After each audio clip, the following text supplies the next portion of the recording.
어렸을 때 미국 NBA 농구 선수가 되는 것이 꿈이었던 어떤 소년이 있었습니다. 그리고 이 소년이 자라나서 데이터 과학자가 되었습니다.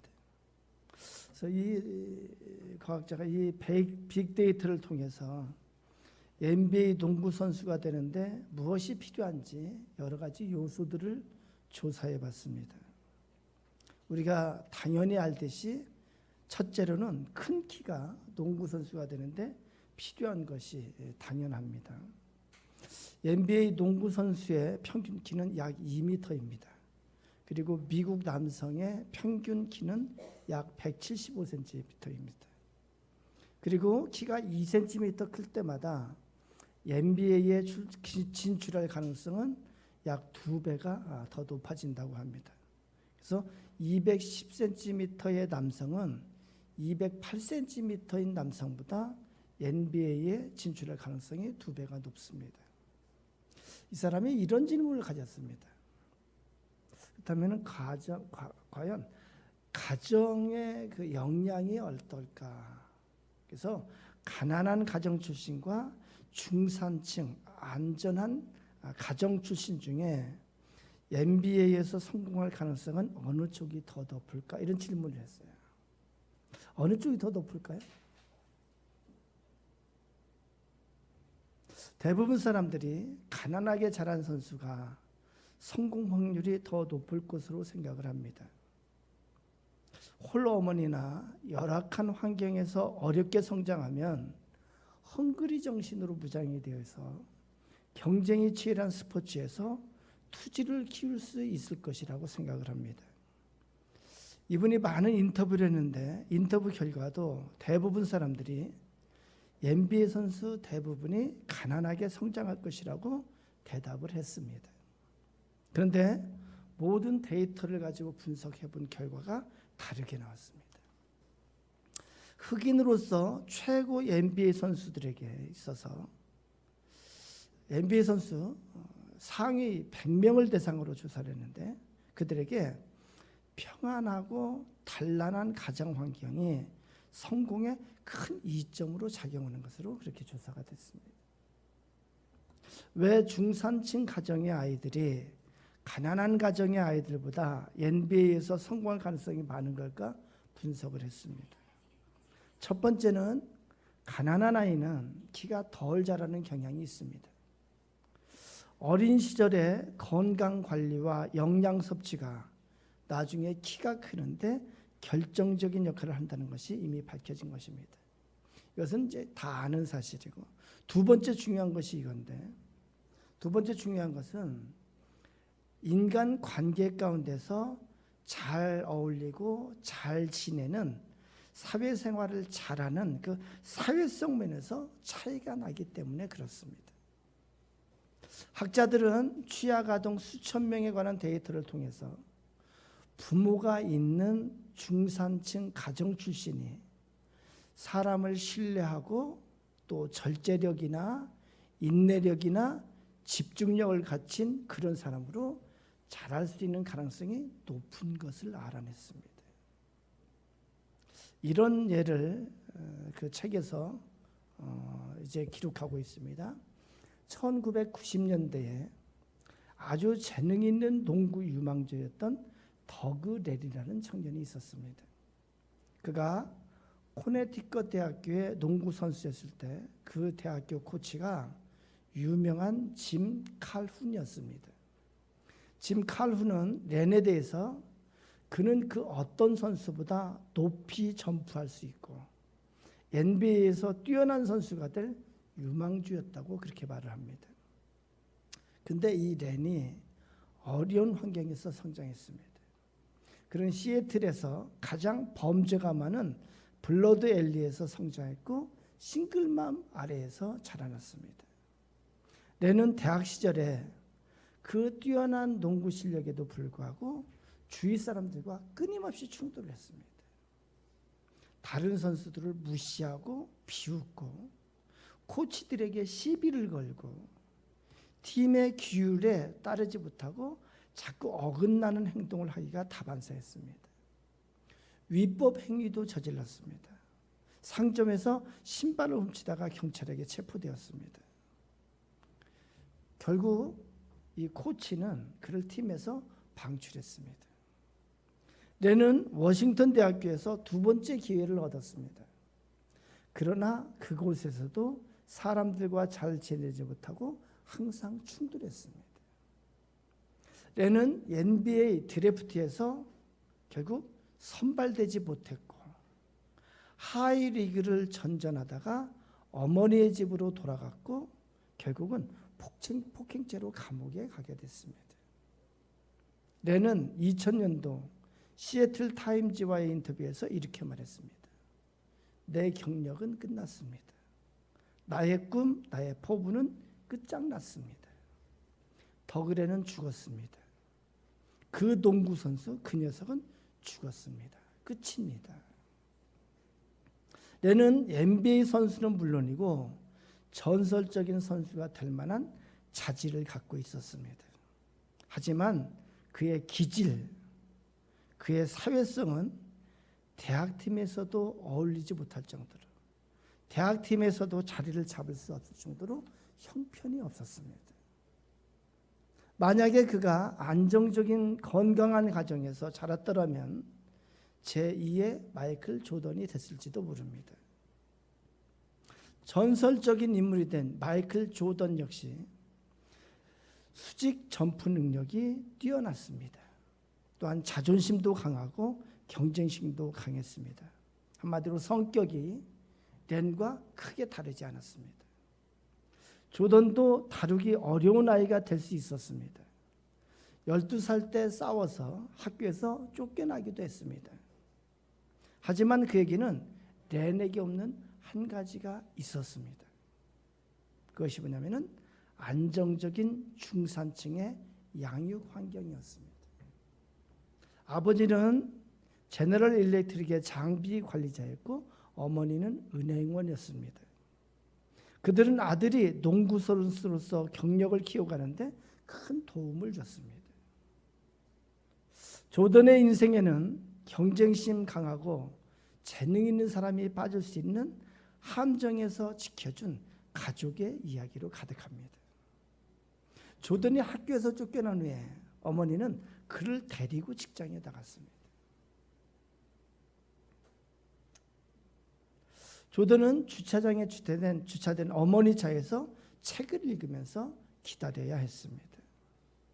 시카고 불스에 입단한 후에는 그의 부모와 형제들이 그를 응원하고 지지해주고 또한 명예와 돈에 필수적으로 따라오는 유혹을 피하도록 도움을 줬습니다. 조던의 경력은 수백만 명이 지켜보는 앞에서 농구 명예의 전당에 입성하는 기념연설로 끝이 납니다. 이 연설에서 조던은 이렇게 말합니다. 인생에 좋은 것들에 집중하기 위해 노력했다고 말했습니다. 그래서 이렇게 말합니다. 여러분들도 아시죠? 사람들이 당신을 어떻게 보는지, 당신이 그들을 어떻게 존중해야 하는지, 당신이 어떤 사람으로 비춰지는지 말입니다. 잠시 하던 일을 멈추고 당신이 사람들과의 관계에서 어떻게 하는지 생각해 보십시오. 저는 이 모든 것을 부모님으로부터 배웠습니다. 저는 이 모든 것을 부모님으로부터 배웠습니다. 그렇습니다. 우리가 사회에서 살아갈 수 있는 능력은 가정이라는 공동체에서 길러집니다. 인생의 장애물, 인생의 장벽에 부딪혔을 때 어떻게 극복할 수 있는지, 관계 가운데서 거절당하고 상처를 입고 무시를 당했을 때 그것을 어떻게 극복하는지 그 훈련은 가정을 통해서 훈련이 되어집니다. 우리에게는 그래서 건강한 공동체가 필요합니다. 건강한 공동체는 우리가 세상을 살아가는 법을 가르쳐주는 아주 중요하고 기본적인 그런 능력이 있기 때문에 그렇습니다. 건강한 공동체는 우리를 훈련시키고 성장시키는 역할도 하고 우리를 지지하고 받쳐주는 힘이 되기도 합니다. 하나님께서는 우리에게 두 개의 공동체를 주셨습니다. 하나는 가정이고 또 하나는 교회입니다. 저는 우리 교회가, 우리 모두가 이 안에서 서로 훈련되고 서로 배우면서 이 세상을 살아가는데 힘을 얻는 그런 공동체가 되기를 축원합니다. 철을 날카롭게 하는 것처럼 서로가 서로를 격려하고 서로가 서로를 돕으며 성장하는 그런 공동체가 되기를 축원합니다. 오늘 본문에 들어갑니다. 예수님은 기도에 대한 말씀을 자주 하셨습니다. 기도는 하나님께서 반드시 응답해 주시겠다는 약속이 있습니다. 기도는 인생에 있어서 기적을 가져다 줍니다. 기도는 역사를 일으킵니다. 기도는 변화를 일으킵니다. 예수님은 하나님의 아들임에도 항상 기도하는 습관을 갖고 있었습니다. 십자가를 앞에 놓고는 땀이 흘러서 핏방울이 되도록 기도하셨습니다. 오늘 본문에서도 제자들에게 기도에 대해서 가르치고 계십니다. 7절에 말씀하십니다. 구하라 그리하면 주실 것이요. 구한다는 것은 자기의 결핍을 인식하고 하나님 앞에 그것을 호소하는 것을 의미합니다. 그래서 이 구한다는 것은 하나님 앞에서의 겸손과 또한 하나님께 대한 믿음과 신뢰를 전제로 합니다. 구한다는 것은 하나님을 창조주 하나님으로 믿는 믿음이 전제가 됩니다. 요즘 열왕기상을 우리 큐티하고 있습니다. 열왕기상 그 책의 제목이기도 한데 열왕기상에서 가르쳐 주시는 가장 기본적인 것은 무엇일까요? 제목과 연관시켜서 보면은 그것은 하나님은 열왕 모든 왕 위에 계시다는 거예요. 하나님은 이 세상의 모든 권력, 이 세상의 모든 직위, 이 세상에 그 어떤 권세 있는 자, 그 위에 계신 신이라는 것을 열왕기상을 통해서 우리에게 가르쳐 주십니다. 하나님께서 왕이라고 하는 이 세상의 권력을 주시기도 하시고 빼앗기도 하시는 것을 가르쳐 주십니다. 악한 왕도 하나님이 세우시고 악한 왕을 패하실 때도 하나님이 패하시고 아람 나라의 왕, 그래서 이방 나라의 왕, 모든 나라의 왕이 하나님의 손안에 있는 것을 열왕기상을 통해서 우리에게 보여주십니다. 우리가 구한다고 할 때 그 전제는 그렇게 하나님의 하나님 되심, 하나님의 크심을 믿으며 나의 어떤 결핍도 채울 수 있으신 그 하나님께 호소한다는 것, 이것이 구한다고 하는 의미입니다. 두 번째로 찾으라 그리하면 찾아낼 것이 이렇게 말씀하십니다. 찾는 것은 이런 거예요. 참된 기도는 구하는 것으로 끝나지 않습니다. 구하는 것에 행동을 더하는 것입니다. 즉 진정한 기도는 하나님께 호소하는 것으로 그치지 않고 자기의 필요를 채우기 위한 스스로의 노력이 있어야 함을 가르쳐 주십니다. 세 번째, 문을 두드리라 그리하면 열릴 것이니 말씀합니다. 문을 두드리는 것은 열릴 때까지 기다리는 거예요. 인내하는 거예요. 하나님이 하실 때까지 기다리는 거예요. 하나님의 때가 될 때까지 기다리는 거예요. 그래서 구하는 자는 그것이 성취되기까지 믿음으로 바라며 기다려야 합니다. 근데 여러분 기도를 합니다. 여러분 기도하시죠? 자신이 없네. 여러분 기도 열심히 하시나요? 성경에는 열심히 기도하라고 말합니다. 쉬지 말고 기도하라고 말씀합니다. 그런데 기도에 대해서 열심히 기도도 합니다. 그리고 원리도 다 아는데 제가 솔직하게 물어볼까요? 여러분 실질적으로 예수님께서 여기 말씀하신 대로 다 되던가요? 구하는 이마다 받을 것이요 말씀했는데 여러분 구하는 거 다 받았습니까? 찾는 이가 찾아낼 것이었는데 여러분이 열심히 찾았는데 찾는 거 찾아지던가요? 문을 두드리면 열릴 것이요. 그런데 문이 열리던가요? 진짜 열심히 기도하는 자들을 봤습니다. 40일 금식 기도하는 사람을 여러 번 봤습니다. 참으로 절박한 마음으로 기도를 합니다. 근데 간증을 들어보면 참 이상한 간증을 해요. 제가 40일 금식 기도하는 사람 간증을 들어보면 대부분이 어떻게 40일 금식 기도했는지 그것만 간증해요. 40일 금식 기도를 한 그 무용담만 제가 들었지 응답에 대한 간증을 제가 들어보지 못했어요. 예수님께서 분명히 말씀하셨습니다. 기도에 대한 응답을 약속하셨습니다. 그런데 안타깝게도 많은 분들이 기도는 하는데 기도에 대한 응답의 경험이 없습니다. 그러니까 기도하면서 확신이 없는 거예요. 왜 그럴까요? 예수님께서 이렇게 빈소리를 하셨을까요? 예수님은 결코 그렇지 않습니다. 예수님은 우리가 기도하면 반드시 응답해 주십니다. 문제는 무엇이냐면요. 이럴 수가 있습니다. 우리가 응답받는 비결을 모르고 있기 때문에 그럴 수가 있습니다. 아니면은 우리가 응답이 어떻게 되는지, 응답이 무엇인지 모르기 때문에 그렇습니다. 이 시간에 해결을 잘 받고 기도에 응답받는 여러분 되시기를 축원합니다. 우리 교회에 금요기도회가 있습니다. 전차 인원이 늘어나고 큰 은혜의 시간이 된 줄로 믿습니다. 제가 사모님의 얘기를 들어보면은 금요기도회에서 같이 기도한 거 모두가 응답받았다고 말해요. 자신 있게 얘기를 합니다. 근데 제가 어떤 분을 보면은 응답에 대한 경험이나 아직도 기도에 대한 응답의 경험이나 확신이 없어 보이는 분들이 있습니다.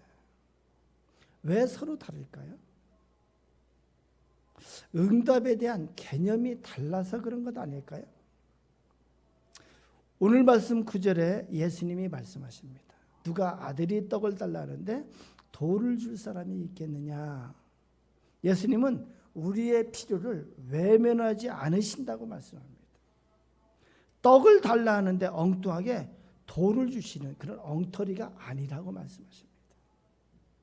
떡이 필요한 자에게 떡을 주십니다. 10절에 보면은 생선을 달라 하는데 뱀을 줄 사람이 있겠느냐? 생선을 달라 하는데 뱀을 주는 것이 무엇일까요? 괴롭히는 거예요. 농락하는 거예요. 고통을 주는 거예요. 예수님은 트집을 잡아서 우리를 괴롭히시지도 않습니다. 세상의 아버지는 그럴 수 있으나 그러나 하나님 아버지는 결코 그러시지 않으십니다. 우리 11절 같이 읽어볼까요? 11절 같이 읽습니다. 시작. 너희가 악한 자라도 좋은 것으로 자식에게 줄 줄 알거든 하물며 하늘에 계신 너희 아버지께서 구하는 자에게 좋으신 것으로 주시지 않겠느냐. 그렇습니다. 하나님 아버지는 육신의 아버지보다 우리를 더욱 사랑하시고 더 좋은 것으로 주시겠다고 약속하십니다. 그런데 이런 하나님의 심령이 왜 우리에게 외면되고 있을까요? 왜 우리는 그렇게 잘 깨닫지 못하고 있을까요? 마지막 12절이 남았는데 이 12절이 우리가 기도할 때 응답해 주시는 하나님의 비결입니다. 우리 12절 같이 읽어볼까요? 시작. 그러므로 무엇이든지 남에게 대접을 받고자 하는 대로 너희도 남을 대접하라. 이것이 율법이요 선지자니라. 아멘. 이 앞부분 5장 1절부터 계속해서 예수님께서 가르쳐 주시는 산상수훈의 흐름 가운데 이 말씀이 있습니다. 이 산상수훈을 통해서 예수님은 율법을 새롭게 우리에게 해석해 주고 계십니다. 예수님께서 말씀해 주신 것은 관계에 관한 것이라고 말씀합니다. 율법은 관계에 관한 것이다. 율법은 관계 가운데서 어떻게 해야 되는 것을 가르쳐 주시는 것이다. 이렇게 우리에게 계속해서 주셨어요. 그래서 계속해서 하나님과의 관계 가운데서 또 인간 관계 가운데서 어떻게 해야 되는지 계속해서 말씀하고 계십니다. 하나님과의 관계에서는 어떻게 하라고 말씀하냐면은 내 마음을 다하고 목숨을 다하고 뜻을 다해서 주 너의 하나님을 사랑하라. 이것이 그 첫째 된 계명이라고 말씀합니다. 두 번째로 다른 사람과의 관계는 어떻게 해야 된다고요? 하나님께서 우리에게 가르쳐 주신 법이 뭐예요? 내 이웃을 내 몸과 같이 사랑하라. 내 이웃을 내 몸과 같이 사랑하라. 이건 뭐냐면 이런 거예요.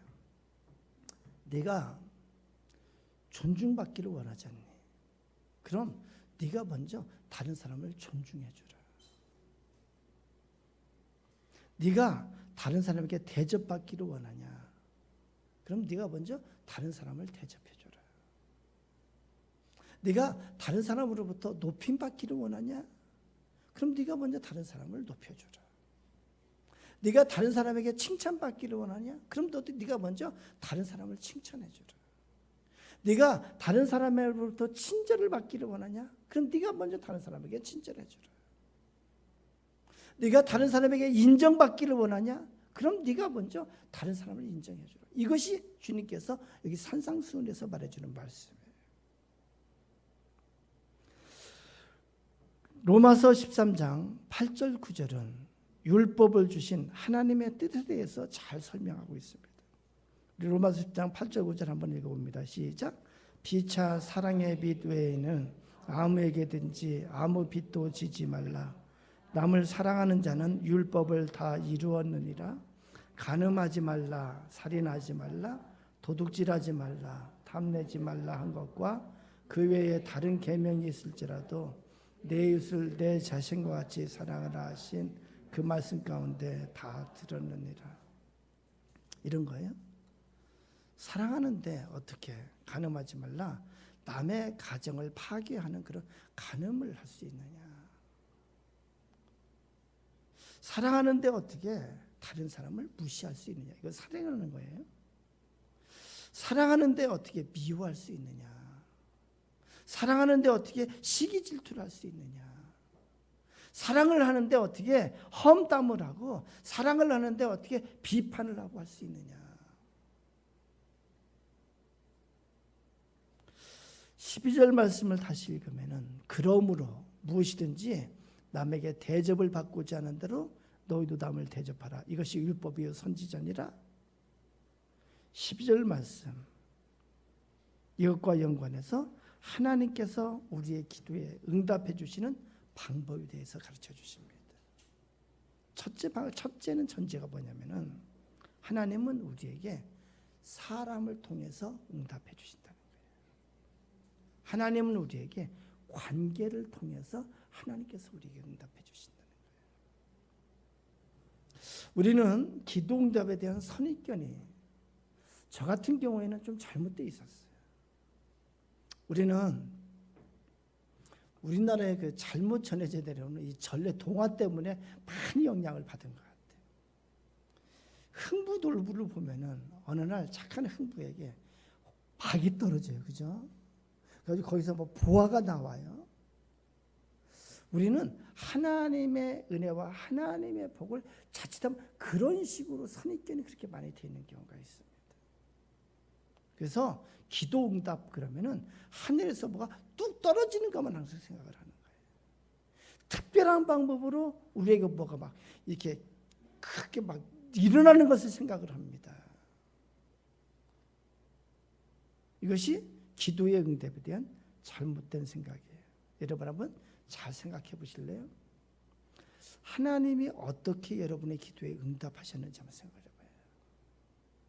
하나님은 그렇게 응답하시지 않았습니다. 하나님의 기도 응답의 방법은 때로는 사람을 통해서 필요한 정보를 주셨어요. 때로는 사람을 통해서 권면을 하셨어요. 사람을 통해서 인도함을 받게 했어요. 다른 사람을 통해서 뭔가 해결되게 해주셨어요. 잘 생각하고 있습니까? 다른 사람을 통해서 뭔가 도움을 받게 하셨어요. 다른 사람을 통해서 권유를 받기도 하게 하셨고.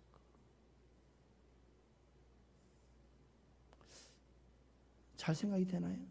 이것이 하나님이 응답하시는 방법이에요. 하나님께서 응답하는 길로 인도를 하셨는데 그것은 어떻게 했다고요? 직접적으로 하나님이 계시를 통해서 해주시나요? 그렇게 안 하셨어요. 관계를 통해서 다른 사람을 통해서 인도하셨어요. 이것이 하나님께서 기도 응답을 주시는 방법입니다. 어떤 사람이 죽어서 천국에 갔습니다. 그리고 하나님을 막 원망했어요. 하나님, 그때 물에 빠져서 조난당하고 있을 때 왜 하나님 외면하셨어요? 이 사람이 물에 빠져서 죽었어요. 하나님 뭐라고 대답하시냐면은 내가 너를 구해주려고 사람을 보내지 않았냐. 근데 네가 거절했잖니. 가만 생각해 보니까 자기가 조난당했는데 그때 어떤 어선이 지나가다가 자기를 구해주겠다고 그랬어요. 이 사람이 거절했어요. 아, 하나님이 나를 구해주실 거예요 하고 거절했어요. 그때 어떤 큰 상선이 지나가다가 발견하고 이 배에 타라고 그랬어요. 이 사람이 또 거절했어요. 하나님이 나를 구해주실 거예요.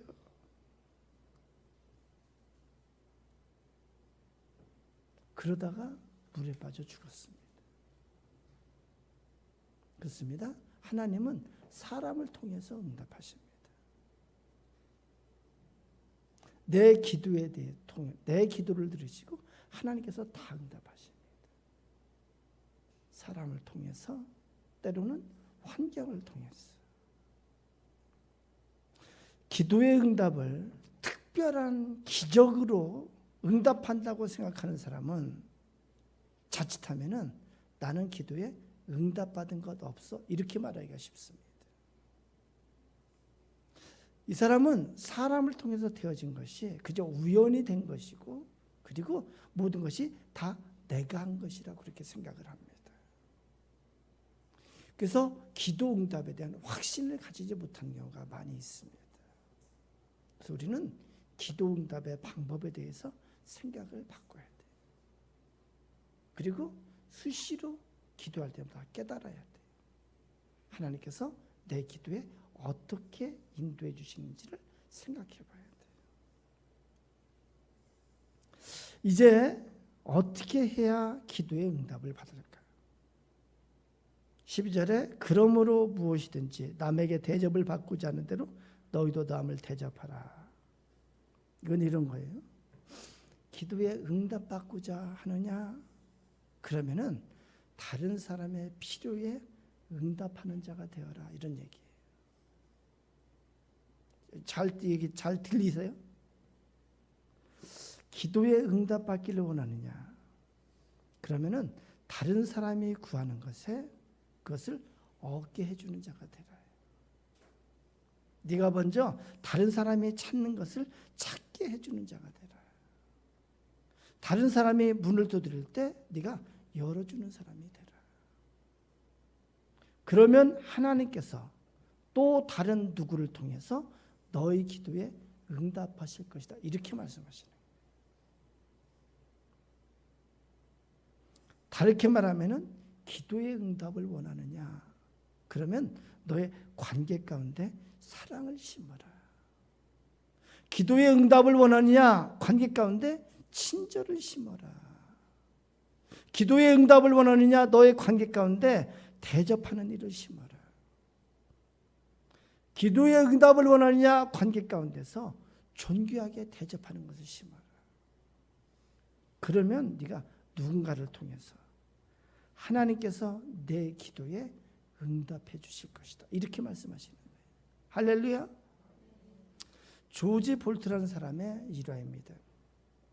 폭우가 쏟아지던 어느 날 밤입니다. 차를 몰고 가던 노부부가 호텔의 객실을 구하지 못한 채 필라델피아의 허름하고 작은 호텔에 들어섰습니다. 그리고 카운터에 다가가서 직원에게 말합니다. 예약을 못했는데 혹시 방이 있습니까? 종업원이 대답합니다.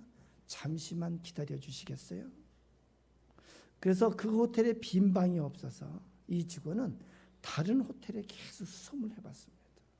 근데 마침 그 도시에서 열리는 행사 때문에 어느 곳 하나 빈 방이 없었습니다. 참으로 난감하게 됐습니다. 그래서 종업원이 어쩔 수 없이 말합니다. 죄송합니다만 빈 객실이 없습니다. 하지만 비바람도 불고 밤도 늦었으니 비좁지만 제 방이라도 괜찮으시다면 내어드리겠습니다. 그래서 그 노부부는 그 밤에 그 종업원의 방에서 하룻밤을 머물렀습니다. 다음날 호텔을 나서며 고마워하며 방값의 3배를 건넸습니다. 근데 이 직원은 자신의 방은 객실이 아니기 때문에 돈을 받을 수 없다고 극구 사양을 했습니다. 그리고 끝났습니다. 그로부터 2년이 지난 어느 날입니다. 여전히 그 호텔에서 성실히 일하고 있던 직원에게 뉴욕행 항공권과 초대장이 전달되었습니다. 자신의 방에서 묵었던 노부부에게서 온 것이었습니다. 그래서 휴가를 내고 노부부를 방문합니다. 그에게 노신사는 뉴욕에서 최고급으로 지어진 호텔을 가리키며 말했습니다. 당신을 위해 지어진 호텔이요. 이 호텔의 경영인이 되주시오. 이 호텔이 당시 세계 최대 규모의 호텔로 알려진 월도프 아스토리아 호텔입니다.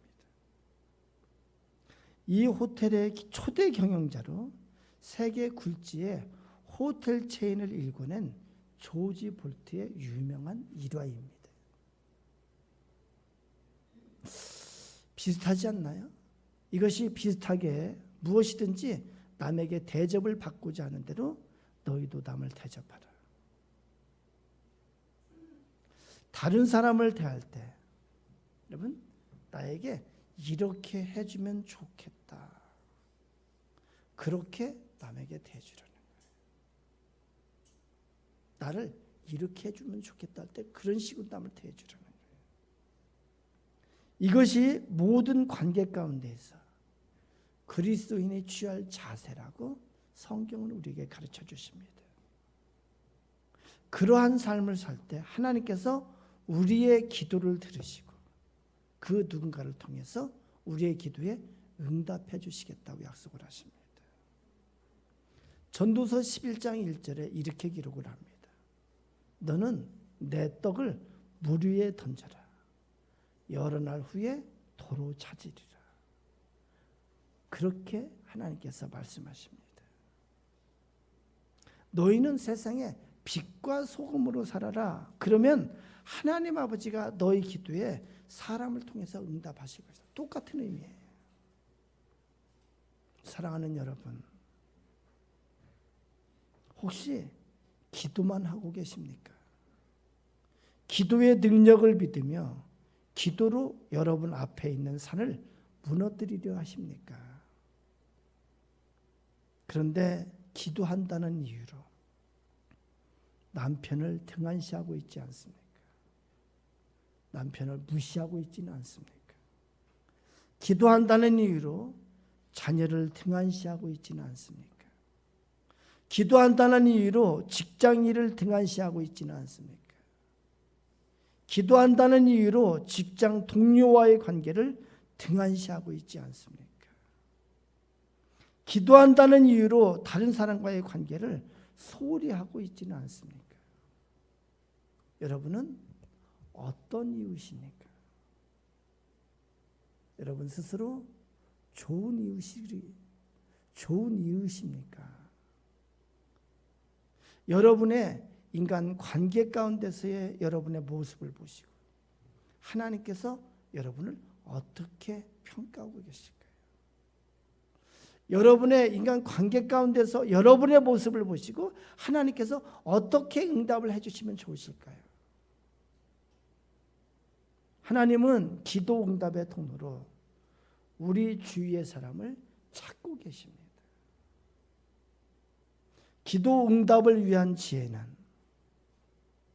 나와 내 주변 사람, 나와 이웃과의 관계를 살펴보는 것입니다. 나는 어떤 이웃인가? 나는 어떻게 비춰지고 있을까? 하나님께서는 지금도 우리의 인간관계를 보시고 그 관계를 통해서 우리의 기도에 응답하시겠다고 약속을 하십니다. 사랑하는 여러분, 여러분의 인간관계, 여러분의 관계, 하나님의 응답의 통로입니다. 여러분의 기도응답 간증이 항상 넘치기를 축원합니다.